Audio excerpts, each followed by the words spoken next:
안녕하세요. 까치살모입니다. 지난 2024년 4월 26일에 열린 제161회 방위사업추진위원회에서는 장거리 공대공 유도탄 개발을 의결했습니다.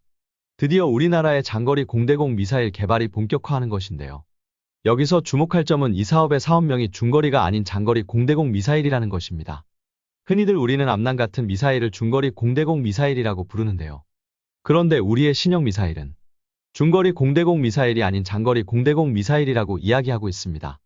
공대공 미사일에서 장거리라는 표현을 쓴 건 아마 미국의 F-14 톰캣의 주력 무장인 피닉스 때부터일 것입니다. 물론 피닉스의 사거리는 180km대로 지금으로서는 장거리 미사일이라고 부를 만한 사거리는 아니지만 아무튼 결론은 공대공 미사일에서 장거리 미사일의 개념은 피닉스 때부터 시작했다고 할 수 있고 현재는 공대공 미사일의 최대 사거리가 못해도 200km는 넘어가는 경우에 장거리 공대공 미사일이라고 부를 만하다고 볼 수 있습니다. 그래서 우리의 공대공 미사일의 사거리는 최소 200km를 넘을 것이고 저의 조심스러운 예상으로는 사거리 300km가 넘어갈 것입니다. 그리고 이 사업은 사업기간이 내년인 2025년부터 시작해서 2038년까지 13년의 개발기간을 가집니다.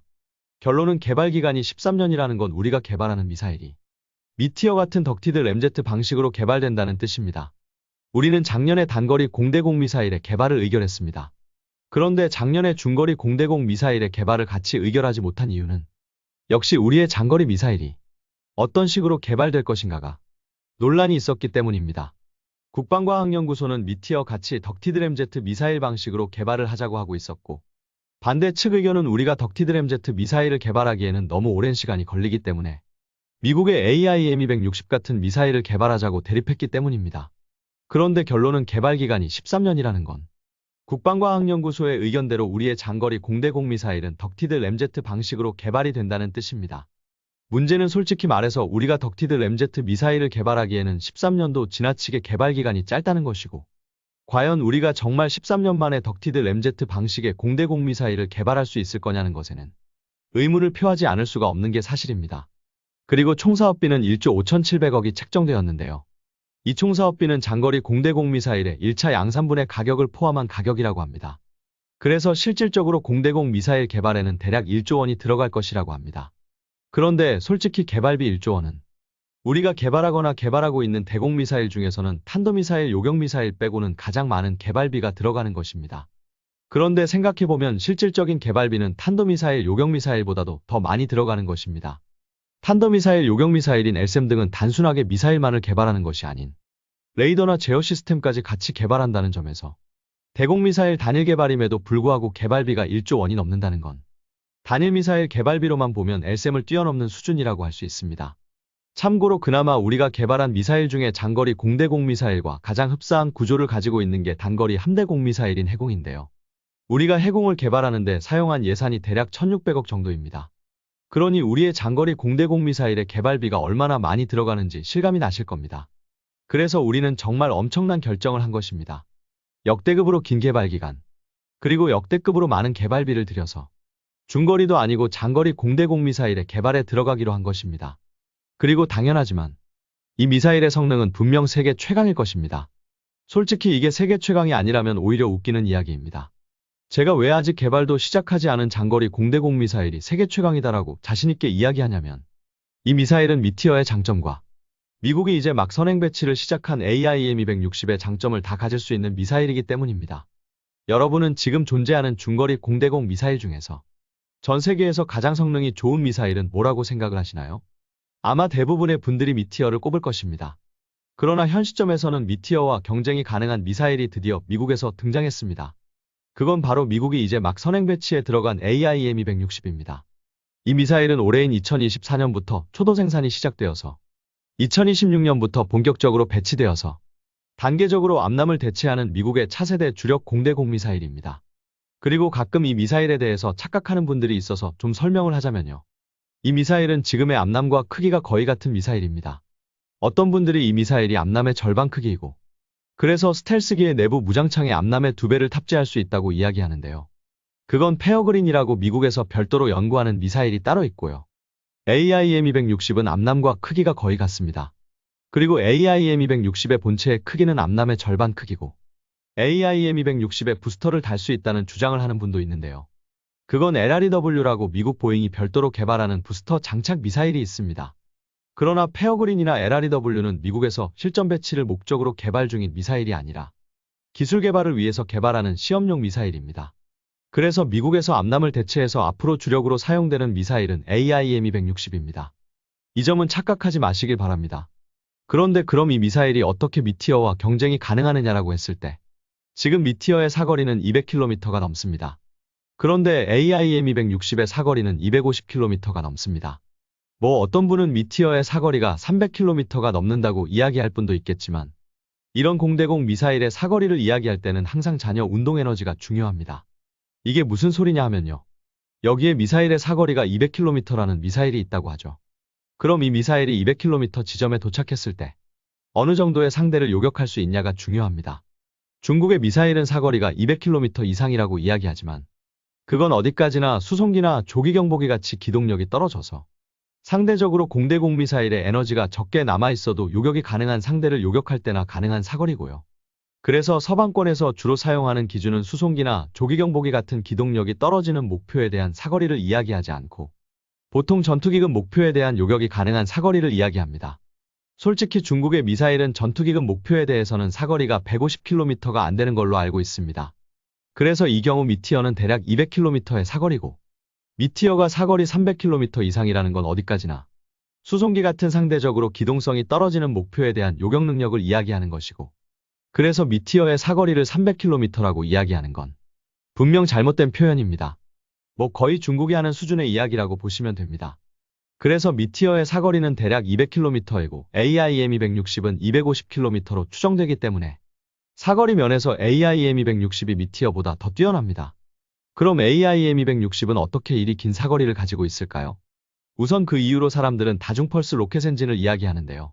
이것도 사람들이 많이 착각을 하는 것 중에 하나입니다. 이미 미국은 암남미사일에 이중펄스 로켓을 사용하고 있고 그래서 이중펄스 로켓 엔진을 사용하는 암남 D형은 C형에 비해서 사거리가 많이 늘었습니다. 그래서 사람들은 그럼 이중펄스가 아닌 다중펄스를 이용하면 사거리가 더 늘지 않겠냐는 착각을 하는데요. 어차피 이중펄스나 다중펄스나 그 로켓이 사용하는 에너지 양은 동일합니다. 이게 무슨 말이냐면요. 이중펄스라는 건 결론은 로켓의 고체 연료에 격벽을 설치해서 로켓 엔진이 한 번에 점화되는 게 아니라 두 번에 나누어서 점화되는 방식입니다. 그리고 다중펄스라는 건 로켓의 고체 추진제에 격벽을 한 개가 아닌 두 개 이상을 설치해서 세 번 이상으로 나누어서 점화하는 방식인데요. 문제는 두 번의 점화를 하든 세 번의 점화를 하든 추진제의 양은 똑같고 결론은 총 에너지 양은 동일합니다. 그래서 솔직히 이중펄스에 비해서 다중펄스가 극적으로 사거리가 늘어나지 않습니다. 그래서 대부분의 경우 사거리를 늘리기 위해서 이중펄스를 많이 사용하지만 구조적으로 더 복잡한 다중펄스는 그렇게 많이 사용하지 않습니다. 그래서 제가 알기로는 AIM-260도 결론은 다중펄스가 아닌 이중펄스를 사용하고 있는 것으로 알고 있습니다. 그럼 어떻게 AIM-260은 마찬가지로 이중펄스를 사용하는 암남 D형보다도 사거리가 대폭 늘어난 것일까요? 우선 미사일의 직경이 증가했다고 합니다. AIM-260은 암남에 비해서 미사일의 직경이 증가하고 제어 날개는 작아진 형태라고 하고요. 그렇다고 해도 직경이 좀 늘어났다고 해서 이 정도 사거리는 나오지 않는데요. 결론은 AIM-260에 사용되는 전자장비의 발전으로 시커와 전자장비의 크기를 대폭 줄였다고 합니다. 그래서 AIM-260의 시커와 전자장비의 크기는 종이컵 크기 1개 정도의 크기에 불과하다는 것입니다. 그래서 사거리가 대폭 늘어난 겁니다. 시커와 전자장비의 크기가 줄었으니 그만큼 추진제를 더 많이 탑재할 수 있고 시커의 무게가 그만큼 줄었기 때문에 사거리가 대폭 증가한 겁니다. 그래서 AIM-260은 이미 암남 D형부터 사용하고 있던 이중펄스 기술만을 사용하고도 250km라는 사거리를 달성한 겁니다. 그러나 분명 그렇다고 해도 미티어는 덕티드 램제트 엔진으로 인해서 추진력을 더 오랫동안 유지할 수 있고 그래서 절대 회피 불가능 구간이 더 넓다는 건 여러분도 잘 아실 겁니다. 그러나 문제는 지금 미티어는 여전히 아날로그 방식의 구형 KU-밴드 시커를 사용하고 있고 전체적인 시커의 능력이 기존 암남보다 더 뛰어난 점이 없습니다. 그래서 당연히 시커의 탐지 능력도 떨어지고 시커의 무게도 더 무겁습니다. 그래서 한때 일본과 함께 일본의 자국산 공대공 미사일인 AAM-4B의 KA-밴드 A4 시커를 장착한다는 이야기가 있었으나 제가 전에도 이야기했지만 일본이 미티어의 도입 대신에 자체적인 공대공 미사일 개발로 선회를 해서 더 이상 미티어에는 KA-밴드 시커를 장착하지 못하게 되었습니다. 그래서 AIM-260과 미티어의 성능을 비교하면 역시 덕티드 램제트라는 엔진으로 인해서 다른 미사일에 비해서 추력을 유지하는 시간이 훨씬 긴 미티어가 기동성 면에서는 분명 지금도 세계 최강이고, 그리고 앞으로도 당분간은 세계 최강의 자리를 유지할 것입니다. 그러나 경량화된 시커와 전자장비 기술을 사용한 AIM-260은 그로 인해서 길어진 사거리와 그리고 뛰어난 탐지 능력으로 결코 미티어에 떨어지는 미사일이 아니라는 건 분명한 사실입니다. 그런데 만일 이 두 가지 미사일의 장점을 결합한 미사일이 나온다면 어떨까요? 미티어의 덕티드 램제트 추진 방식과 그리고 AIM-260의 경량화된 시커와 센서 기술이 결합한 미사일이 나온다면요. 그런 미사일이 나온다면 당연히 그 미사일이 세계 최강의 미사일이 되는 건 너무도 당연한 일입니다. 그리고 그게 우리가 개발하겠다는 장거리 공대공 미사일입니다. 그래서 우리의 장거리 공대공 미사일이 나오면 세계 최강의 공대공 미사일이 될 거라는 건 의심의 여지가 없습니다. 그런데 그런 식으로 생각하면 일본도 미티어 대신 자체적으로 공대공 미사일을 개발한다고 하는데 일본에서도 그렇게 개발하는 것 아니냐 할 수 있는데요. 일본은 덕티드 램제트 방식을 사용하지 않는다고 합니다. 그냥 미국의 AIM-260과 거의 같은 방식의 미사일을 개발한다고 해요. 그래서 우리의 장거리 공대공 미사일이 나온다면 이 미사일이 세계 최강의 미사일이 될 거라는 건 의심의 여지가 없습니다. 그런데 문제는 개발에 너무 오래 걸린다는 거죠. 이번에 방사청의 발표에 따르면 개발 기간이 13년이 걸린다고 하는데요. NVDA가 미티어를 개발하는데 17년이 걸렸습니다. 그래서 우리가 13년 만에 이 미사일을 개발한다는 건 엄청나게 빠른 개발인 건 분명한 사실입니다. 아마 그나마 이리 빨리 개발할 수 있는 건 역시 우리가 KF-21을 위해서 미티어를 도입하면서 미티어에 대한 상당한 기술 자료를 확보할 수 있었던 게 큰 원인이라고 봅니다만, 문제는 과거 LIG 관계자의 말에 따르면 우리의 기술력으로는 암남급 미사일은 지금 당장이라도 만들 수 있고 AIM-260급 미사일은 7년에서 8년이면 만든다고 했습니다. 그렇기에 우리의 장거리 공대공 미사일이 나오는데 13년이나 걸린다는 건 정말 너무 오랜 시간이긴 합니다. 그러나 뭐 어쩌겠습니까?